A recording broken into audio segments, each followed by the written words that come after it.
April 1943. The Pacific night is still. Only the drone of engines cuts through the darkness above Bougainville. Inside the lead aircraft, Admiral Isoroku Yamamoto sits quietly, his gloved hands resting on a map that no longer feels like a plan, but a confession. Below him stretches the endless ocean, once Japan's domain, now crawling with unseen American ships, submarines, and aircraft. Every flicker of light in the waves seems to whisper what he already knows. The tide has turned. Just 16 months earlier, this same man had engineered the most audacious naval strike in history. The attack on Pearl Harbor. A single morning that sent the United States staggering. But as he looks out into the black horizon tonight, Yamamoto knows what has truly awakened was not just a nation, but a machine. A machine that builds faster than Japan can dream, that fights without rest, that learns, adapts, and multiplies. In that silent cockpit, he realizes Japan has awakened something it can no longer control. December the 7th, 1941. The morning that changed the Pacific and the world. When the first wave of Japanese aircraft rose above the Hawaiian horizon, Admiral Isoroku Yamamoto's daring gamble became legend. 6 carriers, hundreds of planes, and a strike that plunged the United States into shock. Battleships burned. Harbors erupted. A nation that had slept through the gathering storms of Europe was suddenly wide awake. In Tokyo, euphoria surged. The newspapers screamed triumph. The Emperor's Navy had done the impossible, crippled the American Pacific Fleet in a single morning. Japan's people believed destiny itself favored them. Yamamoto, however, was silent. He knew the truth. He had studied in America, had walked through its universities, had seen its steel, its factories, its people. He once said, "I can run wild for 6 months. After that, I have no expectation of success."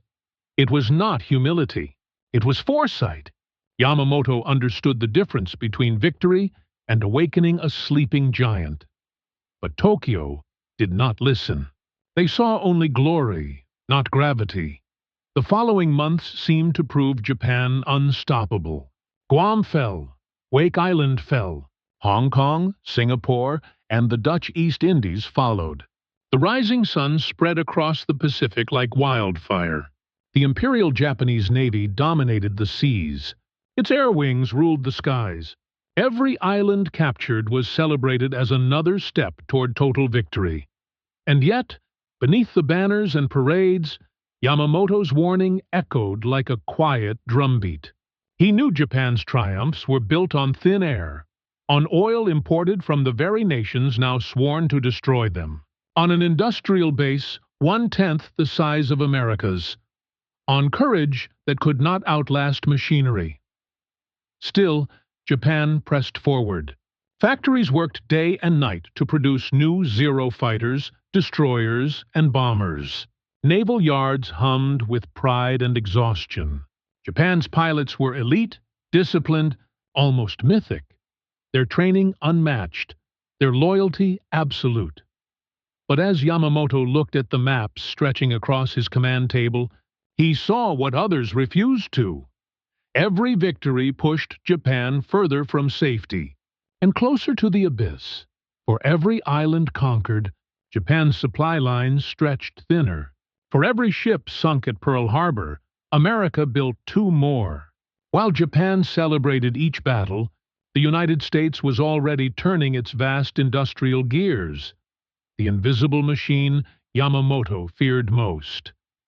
He watched reports flow in from naval intelligence, new shipyards in California, aircraft production in Michigan, tank factories in Ohio. He saw the numbers. Millions of men mobilized, tens of thousands of planes ordered, and fuel reserves Japan could never match. The Imperial Navy was winning battles. But America was preparing to win the war, and as months passed, Yamamoto's private notes grew darker. He wrote of his fear that Japan's early victories would only sharpen the enemy's will. He feared that in attacking Pearl Harbor, he had united an enemy more powerful than any weapon ever built. Still, duty bound him. He could not turn back. The nation looked to him for the impossible, to defeat a country he had once admired for its industrial genius. By mid-1942, he planned a new blow, one that would crush American morale completely. His fleet would lure the U.S. Navy into a trap near a small, obscure atoll called Midway.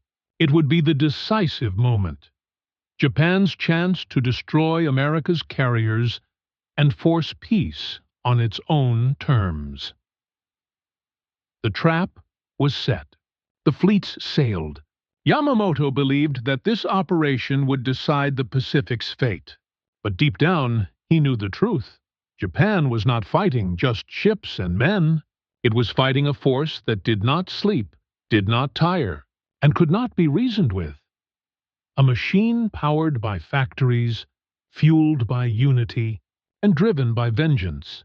As the first waves prepared for Midway, Yamamoto looked out over his flagship's deck and whispered a thought he would never say aloud. Have we awakened something that cannot be stopped? If stories like this move you, consider subscribing. We bring forgotten moments of World War II back to life. We'd also love to know, where in the world are you watching from today? Let us know in the comments. Now, let's continue our journey through history. While Japan celebrated its string of early victories, something vast and unseen was stirring across the Pacific. In the factories of Detroit, in the shipyards of San Francisco, and the steel mills of Pittsburgh, the sleeping giant began to move. The United States had been caught off guard at Pearl Harbor, but humiliation became fuel. Within weeks, Roosevelt's voice thundered through the nation. We will gain the inevitable triumph. So help us God. America was no longer a peacetime nation. It was a machine assembling itself in motion. Women left their homes for the first time to work in munitions plants. Farmers doubled output. Engineers retooled automobile lines overnight to build tanks and aircraft. Across the country, factory lights glowed through the night like new stars, each one feeding the growing war engine. Every rivet, every bolt, every plane became a quiet answer to the Japanese bombs that had fallen on Pearl Harbor. By 1943, America's transformation was staggering. What Japan built in a year, the United States built in a month. While Japan launched one aircraft carrier, America launched 4. While Japan trained a few hundred pilots, the U.S. trained thousands. Henry Kaiser's shipyards on the West Coast launched Liberty ships faster than the enemy could sink them, 1 every 4 days. Boeing's massive plants in Seattle and Wichita poured out waves of B-17s and B-29s, while Ford's assembly lines rolled out tanks and trucks at industrial speed. America had become an organism of production, where every citizen was a cell with purpose. From the heartland to the coasts, the rhythm of machinery replaced the stillness of fear. Smokestacks became symbols of defiance. Children collected scrap metal. Housewives rolled bandages. Every man and woman seemed to move to the same pulse, the hum of the American war machine. And while Japan's leaders celebrated their empire stretching from Burma to the Solomons, Yamamoto saw a different picture forming. Reports from his intelligence officers painted a chilling reality. The United States was outproducing Japan 50-1 in aircraft, 20-1 in ships, and nearly 100-1 in fuel. Each battle Japan won only fed America's resolve to build faster, harder, stronger. Each loss America suffered only multiplied its determination. It was here that Yamamoto's private doubts turned into dread. He had unleashed an enemy not ruled by emotion, but by process, not by vengeance alone, but by efficiency. He began to study American logistics more than American tactics. He saw how convoys moved with mathematical precision, how damaged ships returned to battle in weeks, how replacements never stopped coming. Where Japan's soldiers were driven by spirit, America's were driven by systems. The machine had awakened, cold, tireless, and impossibly vast. Yamamoto, in his quiet hours aboard the Yamato, wrote of this transformation. The Americans are like a steel tide. Their strength lies not in one man's will, but in the unity of millions. As 1942 turned into 1943, that tide began to roll westward. Guadalcanal, the first island Japan could not hold. The Solomons, once Japan's frontier, now its bleeding edge. Each American advance was methodical, powered by factories thousands of miles away that never stopped turning. Japan's naval might was shrinking. Pilots were irreplaceable, ships irreplaceable, and fuel dangerously low. But across the ocean, new American ships, Essex-class carriers, Fletcher destroyers, submarines, seemed to appear out of thin air. Yamamoto now understood what Pearl Harbor had truly done. It had not crippled America, it had unified it.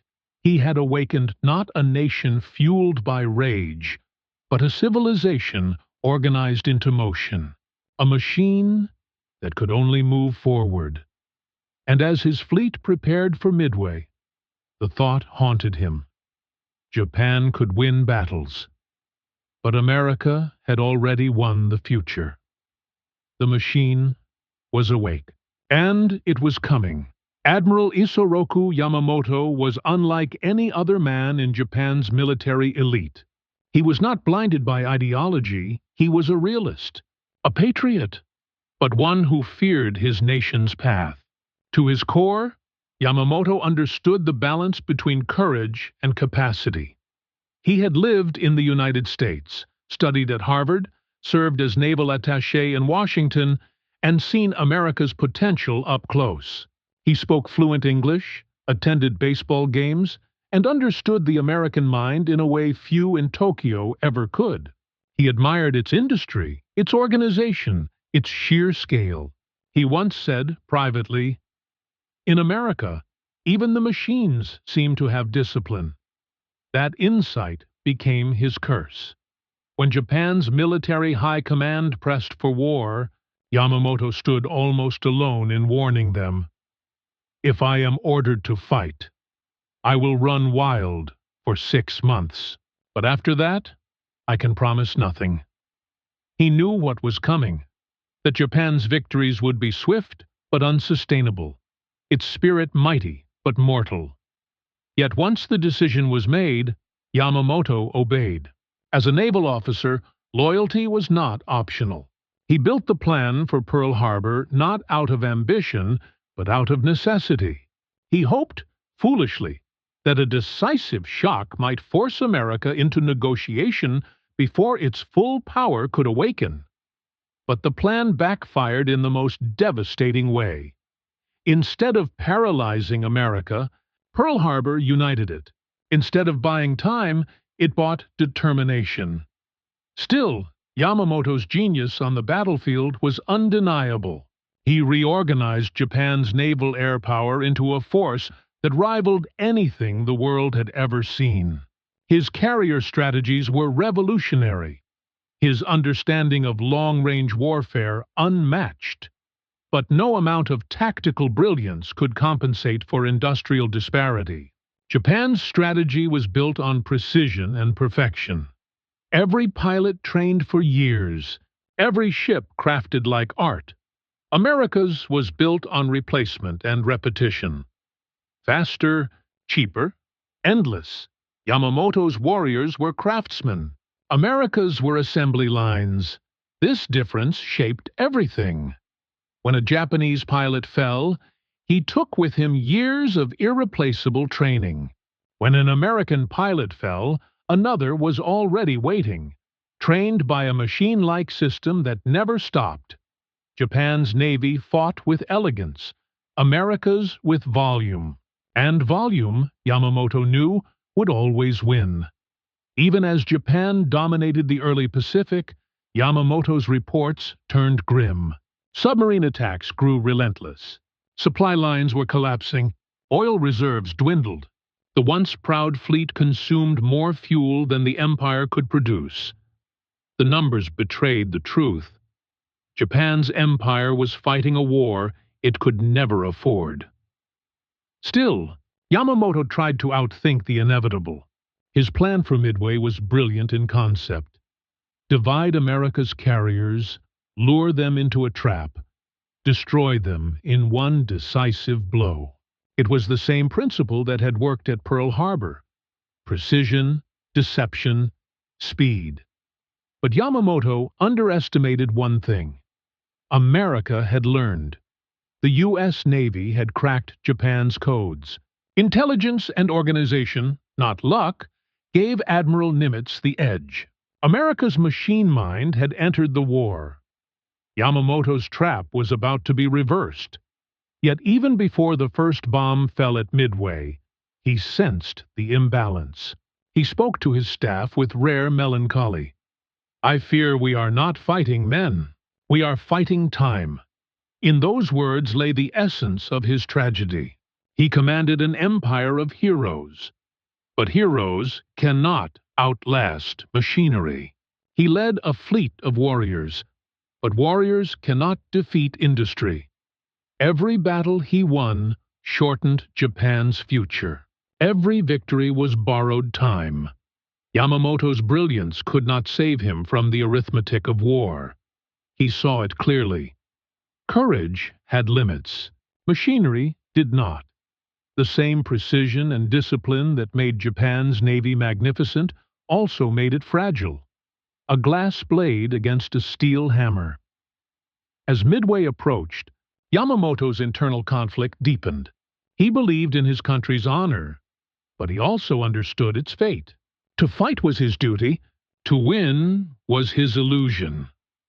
That night aboard his flagship, he looked over the Pacific maps glowing under lamplight and whispered to a trusted officer, "The Americans will come. And when they come, they will come like the tide."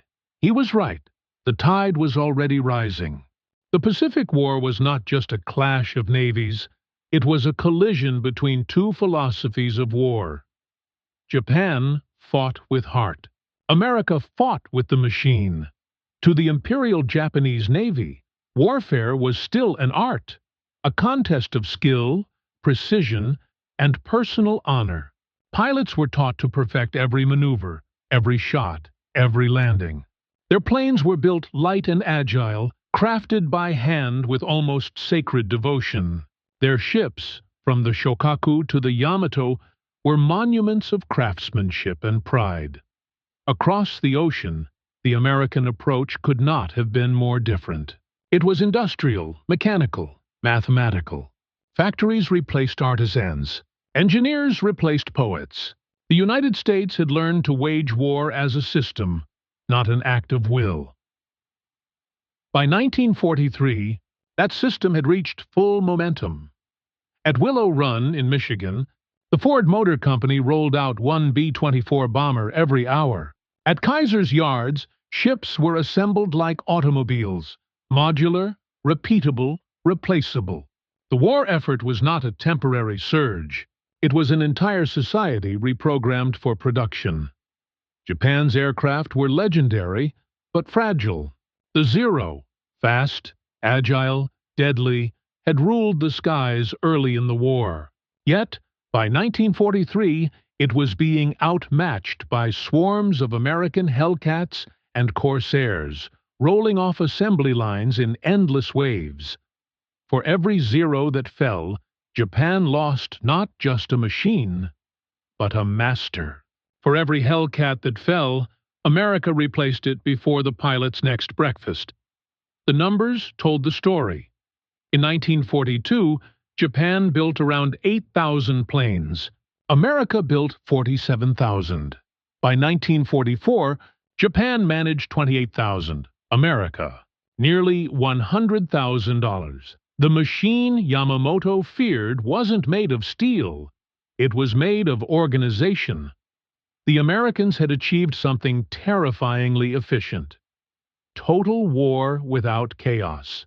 Civilian industries, universities, logistics, all synchronized. Nothing wasted. Every bullet, every plane, every gallon of fuel accounted for. And behind it all, a mind. Not one man, but a collective intelligence. Strategists, engineers, logisticians, scientists, an army of thinkers feeding the machine. Radar, sonar, code breaking, long-range bombers, aircraft carriers that could fuel and repair planes mid-sea. Each innovation widened the gap until no amount of bravery could close it. Yamamoto, more than anyone, understood the scale of this awakening. He once remarked that America's true weapon was not its bombs or ships, but its capacity to organize chaos into progress. The Japanese press called their soldiers divine. The Americans called theirs GIs. But to Yamamoto, the difference was deeper. The Americans didn't rely on divine favor. They built systems that ensured success, even when men failed. Japan's war machine was driven by sacrifice. America was driven by substitution. One exhausted itself, the other multiplied. And slowly, that difference became visible across the Pacific.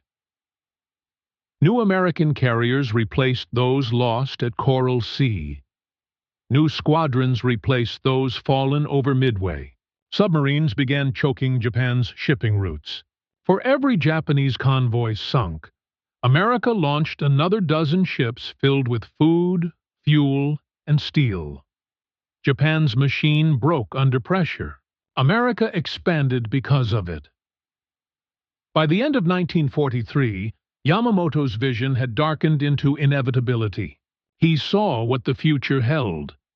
A war that would no longer be decided by admirals or strategies, but by logistics charts and production quotas. He had once believed war was fought by men. Now he saw it fought by processes, and deep inside, he understood the true tragedy, that Japan's courage, unmatched and unwavering, would be consumed by a world that no longer rewarded courage alone. The machine was impersonal, relentless, unstoppable. It did not hate. It did not fear. It only produced, and it was now fully awake. June 4th, 1942. The waters near Midway Atoll shimmer under the morning sun. Calm, deceptively innocent. Above that blue expanse, the greatest gamble of Admiral Yamamoto's career is unfolding. The plan had been meticulous. Japan's fleet would draw out the American carriers and crush them in one decisive stroke, just as it had done at Pearl Harbor.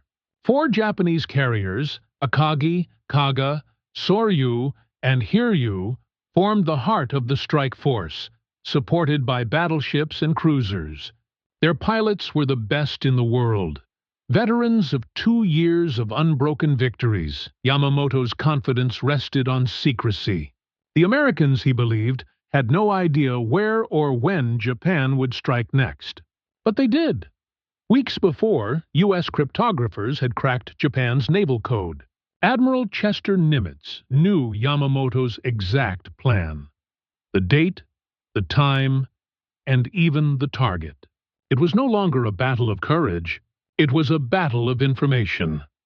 When the Japanese planes launched their first wave against Midway Island, American squadrons were already waiting. The trap Yamamoto had set had been quietly reversed. From the decks of the Enterprise, Hornet, and Yorktown, American bombers clawed into the sky. They were slower, less experienced, and badly coordinated. Yet the machine behind them made up for it. There were always more planes, more fuel, more replacements.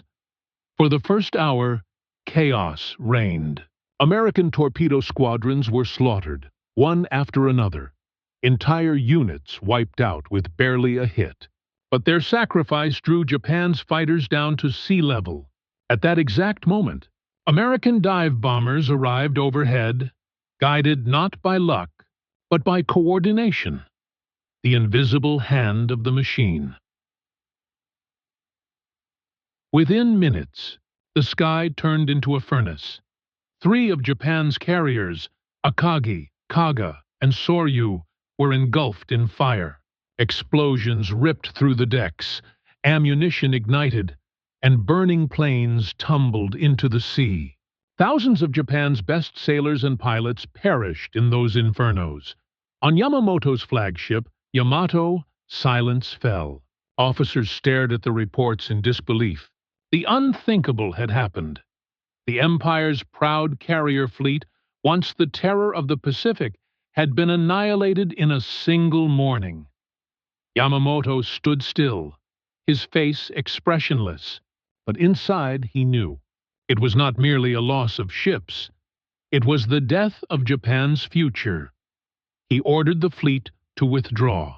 Hiryu, the last surviving carrier, launched one desperate counterstrike and was destroyed by the afternoon. By sunset, 4 Japanese carriers lay at the bottom of the Pacific. The Pacific balance had shifted forever. For the first time in the war, Japan's navy had suffered a defeat it could not conceal. But beyond the tactical loss, something deeper had broken. The myth of invincibility, gone. The illusion of control, shattered. The machine had struck back. America had fought with calculation, not instinct. Its commanders relied on coordination, code-breaking, logistics, and timing.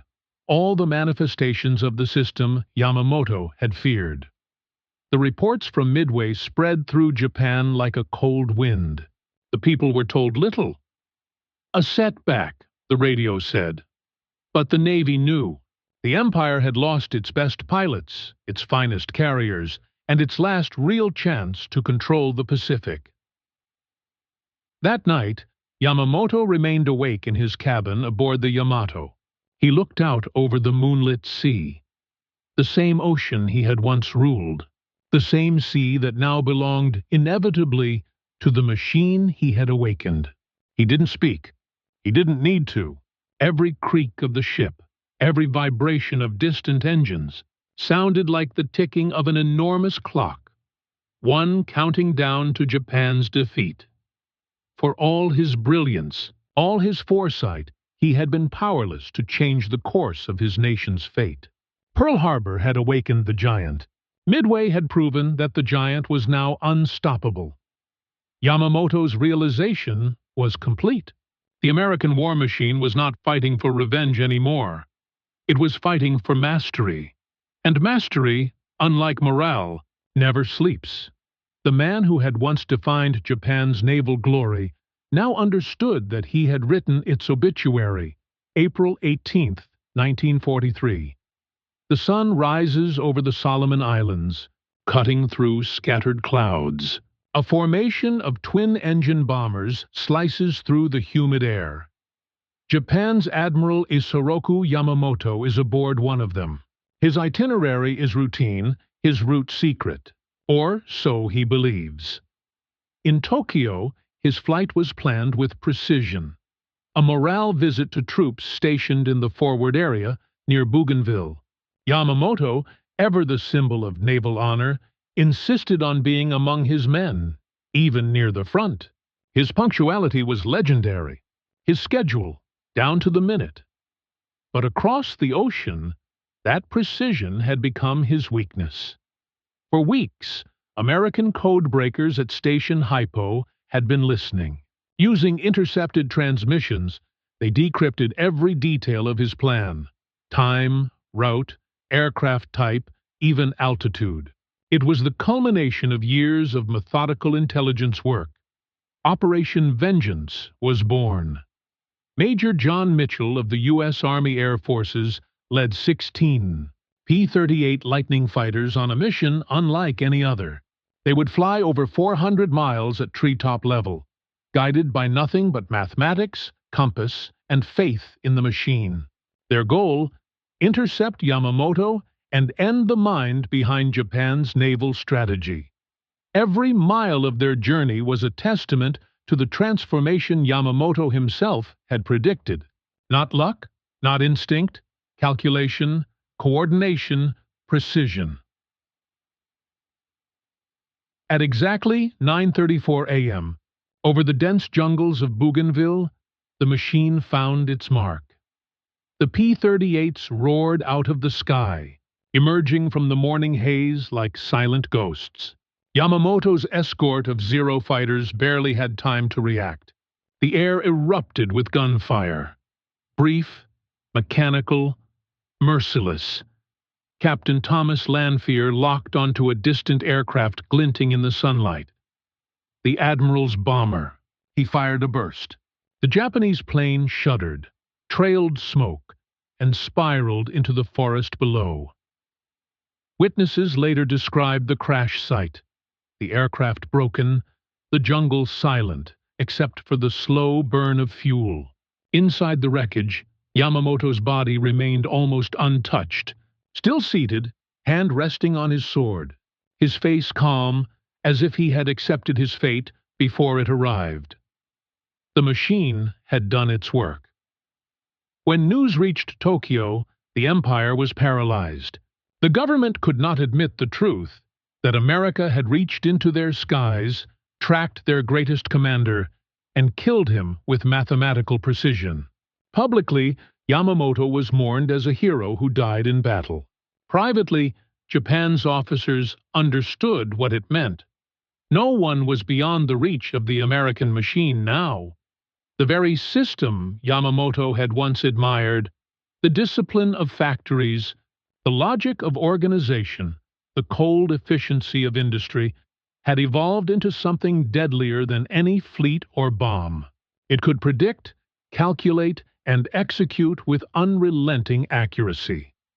The man who had awakened it had finally been consumed by it. In the jungles of Bougainville, soldiers built a small bamboo shrine at the crash site. Some said they could still hear the distant hum of engines overhead, the echo of the machine he had foreseen. For Japan, Yamamoto's death was more than a loss of leadership. It was the end of belief, the final proof that courage and tradition could not resist the force now moving across the Pacific. America's bombers were already closing in on Japan's islands. The seas were no longer safe. The air no longer belonged to the rising sun. Yamamoto's final journey became the embodiment of his prophecy that Japan could run wild for 6 months, perhaps a year, but after that, only darkness awaited.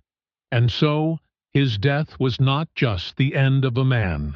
It was the moment his warning became history.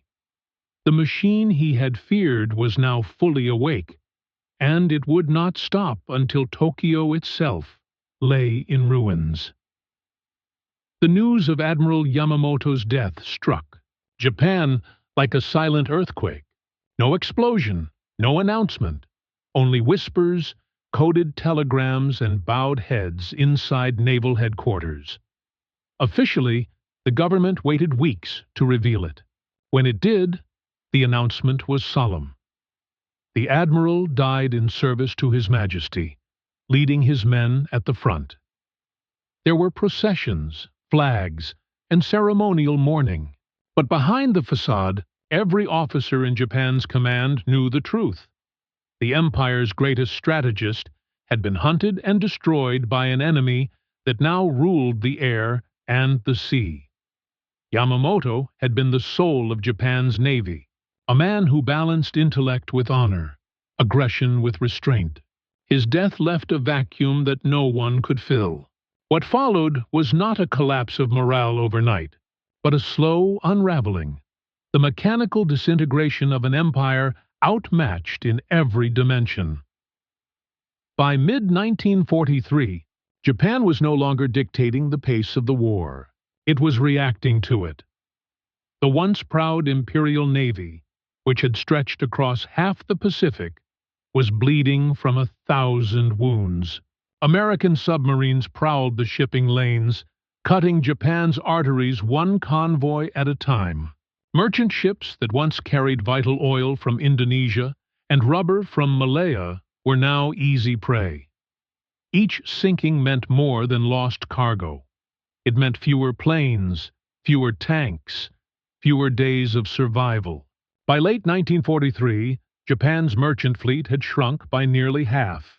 By 1944, it was nearly gone. Factories fell silent due to a lack of fuel. Skilled laborers were conscripted into desperate defensive units. And while Japan struggled to produce a single carrier, the United States produced an armada. In 1941, Japan had built 6 major warships. In 1944 alone, America built nearly 50. The ratio was now beyond imagination. Everywhere, the American machine pressed forward. Island by island, wave by wave. Guadalcanal, Tarawa, the Marshalls, the Marianas. Each battle followed the same pattern. Japan's defenders fought with unbelievable courage, often to the last man. But courage could not refill fuel tanks or replace aircraft. Behind every American soldier stood a factory. Behind every Japanese soldier, only sacrifice. The sky over the Pacific had changed. Once filled with graceful Zero fighters, it now thundered with the deep growl of American bombers. B-24s and B-29s flying in endless formations. Each one is a flying symbol of Yamamoto's nightmare: mass production, precision, and power. By late 1944, Japan's navy was no longer a fleet. It was a memory. The Battle of the Philippine Sea sealed its fate. In 2 days, over 500 Japanese aircraft were destroyed. Most of them shot down before they even reached American lines. Pilots called it the Great Marianas Turkey Shoot. Japan had run out of men who could even fly its planes.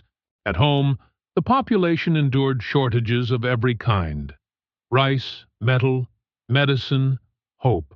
Entire cities dimmed their lights to save power. School children trained with bamboo spears. Propaganda urged faith in final victory, but few believed it now. Still, the emperor's government refused to surrender. The code of honor demanded resistance to the end. Even as Tokyo smoldered under American bombs, official bulletins spoke of glorious defense. But among the older officers, those who had known Yamamoto personally, there was a grim understanding. The war was already lost. Yamamoto had once said that Japan could awaken America, but it could never contain it. Now, the empire lived that truth in ruins. The machine he had feared no longer simply produced weapons. It produced inevitability. Every ship launched in San Francisco, every tank rolled out of Detroit, every bomb built in Los Alamos was part of the same pulse. A pulse that beat across the Pacific. Closer, louder, unrelenting. Japan's warriors still stood.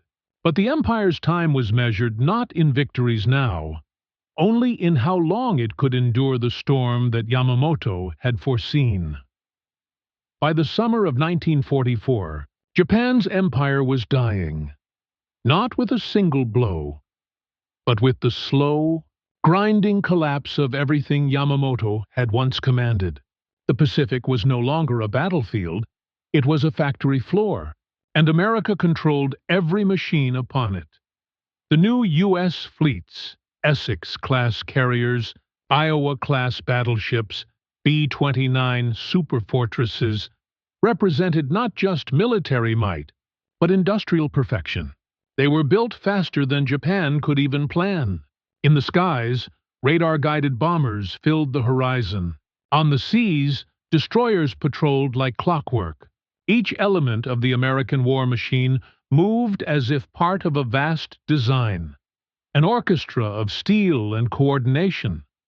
Japan could not comprehend its rhythm. By 1945, the war had come home. Tokyo burned nightly under firestorms so vast they turned the sky orange for miles. Entire cities, Osaka, Kobe, Nagoya, became ash under the roar of thousands of American bombers. The Japanese people endured in silence, still bound by duty and faith. But even the most loyal began to see what Yamamoto had foreseen years before. Their enemy did not tire. Their enemy did not stop. The machine consumed nothing but time, and time was running out. In July 1945, a new weapon appeared, one that would end the war, and with it, the world Yamamoto had known. From the deserts of New Mexico to the skies over Hiroshima and Nagasaki, the American machine achieved its final evolution. Energy turned into annihilation. In a single instant, entire cities vanished. The concept of war itself changed forever. When Japan finally surrendered on August 15, 1945, it did so not to a man or even a nation, but to the unstoppable culmination of science, industry, and resolve that Yamamoto had once described with dread. Standing aboard the USS Missouri, General Douglas MacArthur accepted Japan's surrender. The ceremony was brief, quiet, efficient, like everything else the machine did. For the men of Japan's Navy who survived, it was not just defeat. It was extinction. The traditions of Bushido, the idea of honor in battle, the myth of invincible spirit, all dissolved before a new truth: that modern war belonged not to courage, but to capacity. The rising sun had set, the machine had risen, and in the silence that followed the war's end, many wondered whether Yamamoto had been its first prophet. He had warned them. He had seen it before anyone else.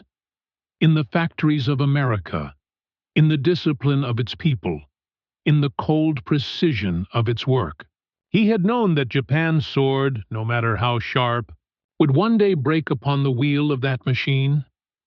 In death, his prophecy had become history. Japan would rebuild, not through war, but through the very principle Yamamoto had admired in his enemy: organization, adaptation, efficiency. From the ashes, the same machine that was destroyed would teach Japan to create, turning war's nightmare into a model of peace and progress. And so, in a strange way, the Admiral's warning came full circle. He had feared awakening the machine.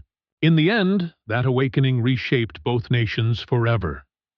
The Pacific grew quiet again. The sea that had witnessed his rise and fall became still, reflecting a world forever changed. For Japan, it was the end of the empire. For humanity, it was the beginning of the machine age. History often remembers Admiral Isoroku Yamamoto as the architect of Pearl Harbor, the man who dared to strike the United States. But in truth, his legacy lies not in what he destroyed, but in what he foresaw. He understood before anyone else that the age of warriors was ending, that courage, discipline, and devotion, once the soul of war, would soon be replaced by something colder, more precise, and infinitely more powerful: the machine. To Yamamoto, it was not an enemy of flesh and blood, but of rhythm, a living system of production, logic, and will. A nation that could transform pain into progress and defeat into fuel. He saw it in the faces of American workers, in the pulse of their factories, in the silence of their efficiency. And when he planned his first strike, he already knew the end of the story. Japan's fate was not sealed at Pearl Harbor, nor even at Midway. It was sealed the moment the first factory light flickered on in America's heartland. In that light, he saw the future. One ruled not by emperors or admirals, but by engines and systems. The machine had awakened, and it has never slept again. Today, his story remains a mirror, reflecting a truth larger than any war, that human brilliance can create both beauty and destruction, that the same discipline that builds can also destroy, and that every empire, no matter how proud, must one day face the power it helped awaken. As the Pacific wind still whispers through the jungles of Bougainville, perhaps Yamamoto's spirit lingers, not in triumph or regret, but in understanding. He had glimpsed the world to come, and he was right. The ocean remembers everything, and so do we. Subscribe to WW Tales Stories and join us as we uncover more untold moments of courage, loss, and the turning points that shaped our world. What part of Yamamoto's story moved you most? Share your thoughts in the comments.